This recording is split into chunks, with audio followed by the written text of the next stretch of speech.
Salut à tous, bienvenue sur la chaîne MTM, très heureux de vous retrouver aujourd'hui dans une nouvelle vidéo. Bonne année 2022, oui, un mois après, il y a eu un petit manque de vidéos de nouveau pendant le mois de décembre et de janvier. Je tenais vraiment à m'excuser. Je suis de retour, j'espère pour continuer le plus longtemps possible avec le rythme d'une vidéo par semaine, en tout cas c'est vraiment mon intention. Vous voyez qu'il y a eu du budget, hein. On a sorti les néons, c'est même pas fini de ce côté-là, bref. Je suis quand même très heureux de vous retrouver aujourd'hui dans cette nouvelle vidéo. Vidéo aujourd'hui qui va être faite pour les débutants, hein, cette petite série que j'avais commencé juste avant de partir pendant quelques mois. On va continuer aujourd'hui avec une vidéo dans laquelle je vais vous donner mes conseils pour choisir votre reptile, en tout cas choisir le bon endroit en fonction de l'espèce. Finalement, comment procéder une fois qu'on a choisi son espèce, savoir où la trouver, où l'acheter pour l'avoir dans les meilleures conditions. À savoir que quand on va vouloir adopter un reptile, généralement il va y avoir 4 principaux moyens, je vais dire. Enfin en tout cas moi j'en ai relevé 4. Alors le premier moyen, le plus classique, ça va être les animaleries, celui qui tombe sous le sens en premier, je vais dire. Animalerie spécialisée, parce que des fois on peut retrouver des jardineries ou des animaleries plus générales, on va dire, qui vont vendre des reptiles, mais là je vous le conseille vraiment pas. Généralement ils n'ont pas les bonnes connaissances et les animaux sont pas forcément en bonne santé ou bien maintenus.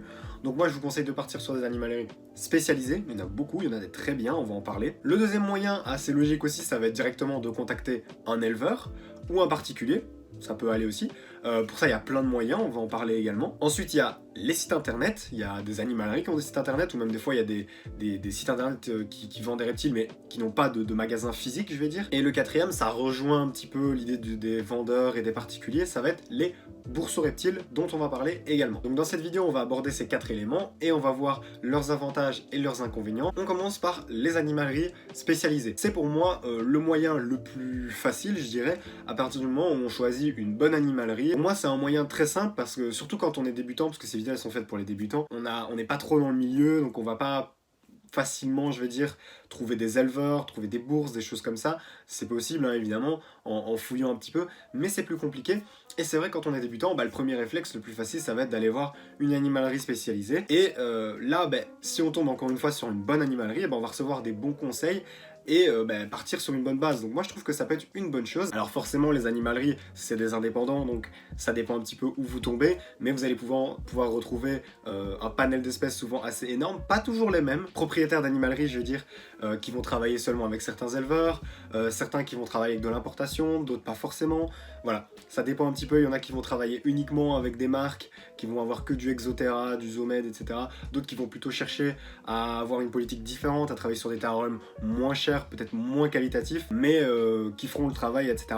Voilà, il y a un peu de tout, il y a moyen de trouver, et c'est en fonction aussi de ce que vous, ce qui va vous intéresser et ce qui va vous plaire. Mais les animaleries, c'est vrai que c'est un bon début et c'est une bonne base pour pas mal d'espèces. Personnellement, j'ai commencé en achetant mes reptiles en animalerie, je les achète toujours maintenant en animalerie puisque j'ai un ami qui travaille en animalerie. D'ailleurs j'en profite pour placer une petite promo, ça fait toujours plaisir s'il y en a quelques-uns qui peuvent passer par là. Si vous êtes de Belgique et que vous cherchez justement une bonne animalerie spécialisée en reptiles, moi je vous conseille Reptile Mag à Ciné, c'est géré par mon pote Romain justement. La plupart, si même tous mes animaux viennent de là-bas, donc vraiment j'ai jamais eu de problème avec, je m'entends super bien avec lui, comme je dis c'est vraiment un pote, et j'ai toujours eu des bons conseils. Donc voilà, n'hésitez pas à aller faire un tour si vous habitez en Belgique et que vous connaissez pas. Après c'est vrai que si vous habitez à l'ouest de la Belgique, ou bien alors même en France, en Suisse, au Québec, je sais pas, peu importe. D'ailleurs ça m'intéresse, dites-moi dans les commentaires d'où vous venez à peu près, genre la région, etc. ou le pays, parce que ça m'intéresse de savoir un peu d'où vous me regardez. Forcément si vous venez de là-bas, vous ne pourrez pas aller à cette animalerie, mais je vous conseille de vous renseigner, de chercher un petit peu ce qu'il peut y avoir autour de chez vous, repère un peu les avis que vous pourrez trouver. Comme j'ai dit, le gros avantage des animaleries, c'est que vous allez avoir quand même quelque chose qui va être très simplifié, c'est-à-dire que vous n'allez pas devoir passer par un éleveur, vous n'allez pas devoir passer par toutes ces galères-là, c'est-à-dire que ça va être simple. Vous allez arriver, il y aura vos reptiles et vous pourrez choisir celui qui vous intéresse. Puis l'avantage d'animalerie, c'est que vous avez tout sur place, matériel, etc. Après, moi je vous conseille aussi de pas forcément arriver dans une animalerie, craquer tout et acheter tout neuf. La terrario, c'est aussi un peu une passion de la débrouille, je vais dire, d'arriver à faire du DIY, etc. Faut pas forcément arriver dans une animalerie et tout acheter, c'est pas du tout ce que je suis en train de vous dire. Donc l'animalerie, on va dire que c'est le moyen de base quand vous connaissez pas trop et que vous avez la possibilité de vous y rendre. En deux, on va retrouver les sites internet. internet. Les sites internet, ça peut être, comme je disais, donc des animaleries physiques qui ont un magasin physique du coup et qui ont en même temps un site internet, comme par exemple la ferme tropicale, c'est le plus connu, hein, pour ceux qui connaissent pas, c'est une très grosse animalerie reptile, enfin terrario en tout cas, à Paris, et ils ont un site internet également. Il y en a d'autres évidemment, il y en a pour la Belgique, il y en a très sûrement pour la Suisse aussi, pour le Québec, peu importe. Personnellement, je suis pas fan des sites internet pour plusieurs raisons, mais c'est vrai que ça peut convenir et ça peut être un moyen plus simple. C'est-à-dire que concrètement, les avantages du site internet, c'est que vous allez pouvoir retrouver vraiment tous les choix proposés par le site, tous les animaux que vous pourrez retrouver dans leur animalerie ou dans leurs possibilités, vous allez pouvoir tout retrouver, faire votre choix vraiment et avoir un panel très large. Souvent vous allez avoir beaucoup plus de possibilités, donc ça c'est vrai que c'est quand même un gros avantage. Le second avantage aussi, les animaux ils arrivent directement chez vous, c'est à dire que il n'y a pas de galère de transport etc, parce que c'est géré par des transporteurs professionnels, et donc l'avantage c'est que vos animaux ils arrivent, ils sont bien conditionnés et a priori il n'y a pas de soucis. Et c'est bien aussi si par exemple vous avez pas vraiment d'animalerie près de chez vous, le fait de se faire livrer c'est beaucoup plus pratique que de devoir monter sur Paris ou sur une grande ville pour avoir ce qu'il vous faut. Donc ça c'est quand même un des gros avantages. Au niveau des inconvénients, pour moi il y en a un qui joue beaucoup, c'est le fait que vous ne puissiez pas choisir votre animal. Moi j'aime bien pouvoir choisir, c'est-à-dire une fois que j'ai choisi mon espèce, j'aime bien avoir devant moi les différents individus qui sont disponibles, que ce soit dans une animalerie, dans un élevage ou peu importe, et pouvoir regarder, tiens est-ce que celui-là il a une coloration qui me plaît un peu plus, est-ce que celui-là il a l'air en meilleure santé ou plus en forme ou peu importe.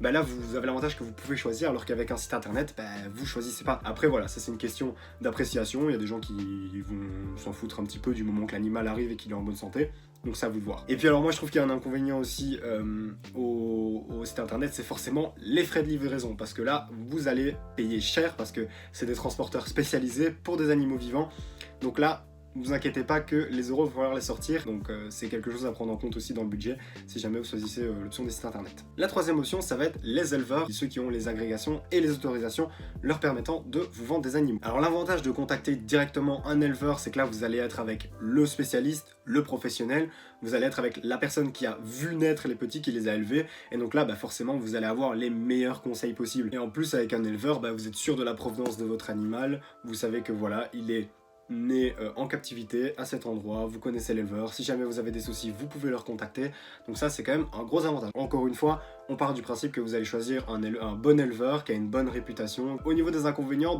en vrai l'éleveur il y en a pas vraiment, il faut trouver l'éleveur de l'espèce que vous cherchez, et ce qui peut être plus difficile c'est d'arriver à contacter un éleveur, parce que généralement ils sont moins accessibles, des fois certains éleveurs ne travaillent même pas avec des particuliers. L'avantage c'est que maintenant nous on a les réseaux sociaux, donc ça facilite quand même grandement les choses. Si vous cherchez un éleveur, il suffit maintenant de vous rendre sur des groupes Facebook de passionnés, des groupes Discord de passionnés. Il y a des groupes qui sont spécifiques à certaines espèces, à certains types d'espèces. Il y en a qui postent des annonces, des fois vous pouvez poster vous-même une annonce comme quoi vous cherchez un éleveur de telle ou telle espèce, et à ce moment-là c'est beaucoup plus facile à trouver. L'inconvénient aussi c'est que des fois vous allez devoir faire des grands déplacements, puisque des éleveurs il n'y en a pas partout, donc c'est un petit peu le problème. Et le dernier moyen ça va être les bourses aux reptiles. Alors les bourses aux reptiles ça rejoint les éleveurs, puisque généralement c'est des éleveurs qu'on va retrouver dans les bourses aux reptiles, des fois ça va être des animaleries, il y a un peu de tout, mais c'est quand même légèrement différent, et c'est pour ça que je voulais séparer les deux. Alors les avantages des bourses aux reptiles, déjà vous allez vous retrouver avec tout le choix possible, c'est-à-dire que si vous allez dans des grandes bourses aux reptiles, vous allez avoir énormément d'éleveurs, énormément d'animaleries, et alors là vous allez avoir un choix qui va être très vaste, et généralement oui on va avoir des prix plus attractifs, donc ça c'est vrai que c'est vachement cool d'avoir des beaux animaux, d'avoir un maximum de choix à des prix très attractifs. C'est quand même le gros avantage des bourses. Les gros inconvénients des bourses aux reptiles, déjà il n'y en a pas tout le temps, c'est à dire que des fois il n'y a pas de bourse aux reptiles pendant plusieurs mois. Là depuis la crise sanitaire, depuis le début du Covid, il y en a plus vraiment. Personnellement j'y suis plus retourné depuis qu'il y a eu la crise du Covid, malheureusement, parce que je vais beaucoup aller en bourse. Il y en a quelques-unes qui se sont faites je crois, mais c'est vraiment très rare. Il y en a beaucoup qui sont annulées, ça dépend un petit peu des périodes etc, et puis il y a beaucoup d'éleveurs qui ne veulent plus venir. Mais même avant, des bourses aux reptiles il y en a pas tout le temps, et des fois faut être patient, il faut attendre plusieurs mois avant de pouvoir y aller. L'autre gros inconvénient des bourses aux reptiles c'est qu'il n'y en a pas partout, c'est à dire qu'encore une fois certaines bourses aux reptiles à certains endroits, des grandes, il y en a très peu en Europe, et faut souvent faire des longs trajets pour pouvoir y aller. Ce qui peut être assez chiant c'est de les trouver, parce que c'est vrai que c'est pas toujours pratique. Encore une fois, mettez-vous sur des groupes Facebook de passionnés en terrariophilie ou dans certaines espèces précises. Généralement là vous serez prévenu en fait, hein. Mais voilà, vraiment renseignez-vous et à ce moment-là, vous trouverez plus facilement, c'est ça l'avantage. Mais c'est vrai que des fois, ça peut être assez compliqué. Et ben voilà les amis, je pense qu'on a fait le tour, on a abordé à peu près chaque catégorie, leurs avantages, leurs inconvénients. J'espère que ça permettra de vous aider dans votre choix et d'aller chercher votre animal au bon endroit pour avoir un animal en bonne santé. Si cette vidéo vous a plu et qu'elle vous a réellement aidé, n'hésitez pas à mettre un petit pouce bleu et à laisser un petit commentaire, à vous abonner si vous découvrez la chaîne. Merci à tous d'avoir regardé cette vidéo, on se retrouve dans une prochaine. Ciao tout le monde!